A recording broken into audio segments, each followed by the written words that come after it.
I have in my hands an absolute charmer of a book. It's newly published and it's co-written by Frome's ceramic artist Paul Payne. Its name is Wyndham Payne Design, and as you would expect, it's an illustrated account of the career of Wyndham Payne, who just happens to be Paul's grandfather. Now, Wyndham was very celebrated in the early 20th century for a really wide range of things, actually, for his children's book illustrations, for posters and cards and advertisements and calendars, automated models, covers for Agatha Christie novels, would you believe, and perhaps the most widely seen thing was his highly acclaimed illustrations for Methuen second edition of The Wind in the Willows. That was in 1927. Now, when I opened this book, it really made me smile. On every page, I'd say.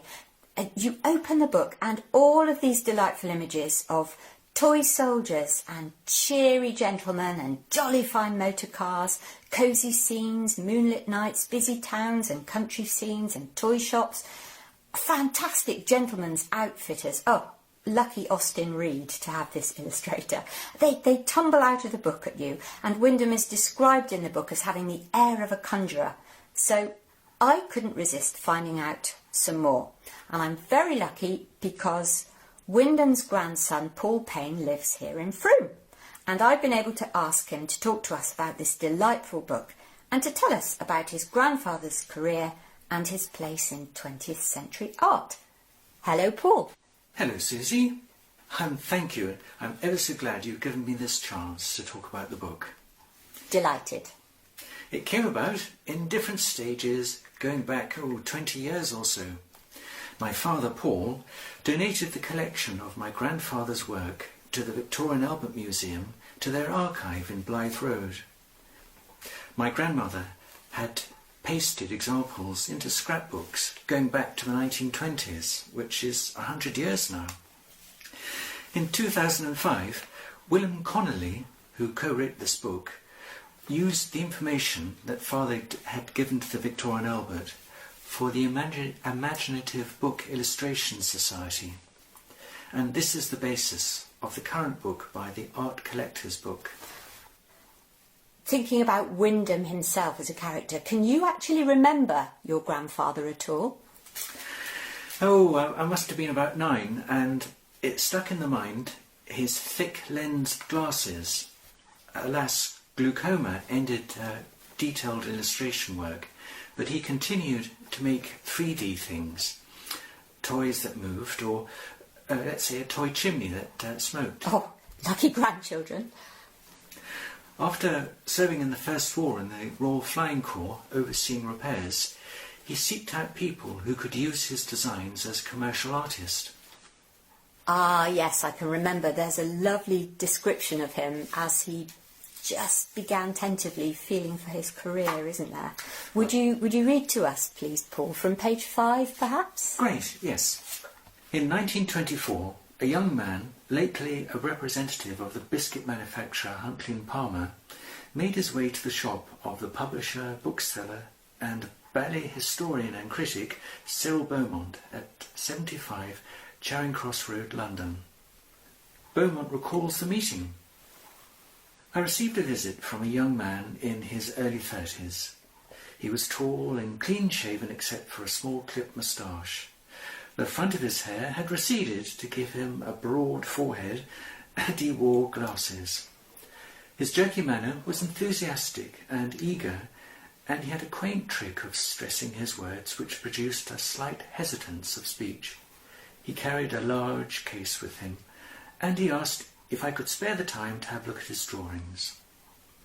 I told him I should be delighted, whereupon he opened the case, and with the air of a conjurer and a broad smile showed the contents. And that was the start of it all for him then. I can really imagine that hesitant young man, and he was very young, wasn't he? Tentatively approaching and that big smile, that must have been quite frightening for him, I should think. And that was the start of it all. So what was his first big success then? Wind in the Willows. That was in 1927. It had been published twice before in America, but Wyndham was the first in the UK to do it. The Frome connection is that the book was printed here at the former Selwood Butler and Tanner works. Not far away is Phoenix Terrace, and years later, in 1995, James Lynch illustrated Wind in the Willows for the Folio Society. I happen to live at number 15. Another Frome link being Leslie Glenn Damas, who appeared in issue 4 of Some Such magazine. It describes her growing up in America and that she knew the illustrator of the 1919 second edition, Paul Branson. Oh, quite a few Frome links there then. And you're an artist yourself, Paul, though a very different kind as a ceramic artist. Do you think Wyndham has influenced your artwork in any way? I was able to include his illustrations on the porcelain I make in the book. Before the archive went to London, I embossed from his original lino blocks onto porcelain, and 2 examples are shown, backlit to reveal the design. One design being the cricket player. As printed on card, this was bought by Elaine Sellers, who with Michael had a gallery in Vallis Road in the 1970s at the former White Swan pub. And this was years before the Black Swan Arts was started in Bridge Street. Edward Piper was involved as he lived nearby next to Marston House. Son of John Piper, the Art Collectors Club book in the same series as Wyndham was printed in 2013. Oh yes, because this is part of quite a big series of artists' Yes, there's work, 20 books. Wow. Wyndham is number 20. Ah. Michael Sellers and the gallery they had promoted Hans Koper, who lived nearby in Spring Gardens. Frome Society for Local Study yearbook for this year, 2020, has an article written by Alistair MacLay on Hans Koper and Frome. Really, the best way to get an essence and a feel for this delightful book, of course, is to have a copy in your hands and to open it and have a look, because I promise you it is so charming. So, Paul, would you just tell us how we can get hold of a copy, please? Yes, ACC Art Books have a website, or please look at Paul Payne Porcelain Lights on Google, Facebook or Instagram. Aha, so we can get it via you or via that very specialised company. OK, well, let's hope that a lot of you will have a chance to do that and see this beautiful book. I rather hope that when libraries are up and running again, perhaps we might even manage to have a copy in the local Frome library. That would be lovely. So, thank you very much for coming along to talk to us, Paul. It was lovely to hear about Wyndham's work.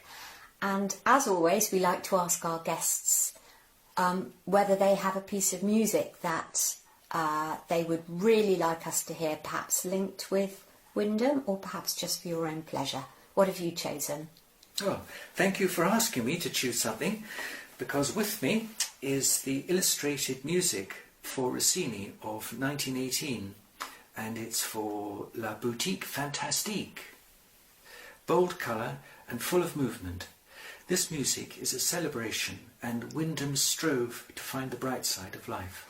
Oh, and I can see the illustration here, this beautiful, beautiful toy shop feel that it has to it. So let's hear some of the Rossini version of La Boutique Fantasque and think about Wyndham Payne's lovely illustrations marching around and coming to life as the music plays. Thank you so much, Paul. It was lovely to talk to you. I hope the book does really well. Thank you, Susie.